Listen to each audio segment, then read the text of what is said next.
Viņš saka, nu saki, ko tu domā, bet tu gribi, bet sastingsti. Tu nevari pateikt to, ko tu patiesībā domā, jo tajā brīdī, kad partneris saka, lai tu saki, ko tu patiesībā domā, tev vienkārši vairs nav domas. Kaut kas vispār neļauj nekādus vārdus pateikt pār lūpām. Galvā bija tik daudz domu, bet tās vienkārši kaut kur pazūd.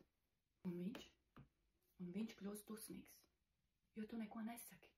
Un tu jūties atkal kā maza meitene. Kā maza meitene, kas atkal ir nepareiza.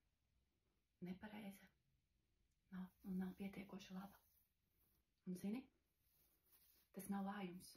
Tā ir tava zemapziņas programma, kas gadiem pilda savu funkciju, būt apspiestai, būt nesadzirdētai, būt ierobežotai.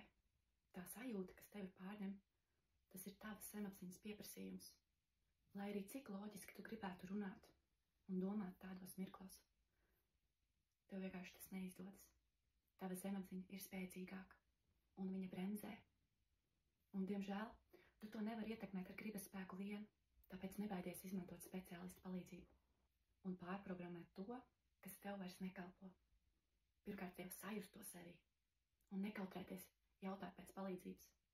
Ir tik viegli dzīvot pēc tam, kad tu drīksti būt tu pati, kad var izteikt domas, var izteikt viedokli, jebkuram cilvēkam, nešķirojot, arī sociālajos tīklos, izteikt bez šaubām, bez kauna, bez domas par to, ko padomās citi, jo tu zini labāk, jo tas nāk no tevis, un tu drīksti izteikties, un tev sanāk, un domas nepazūd.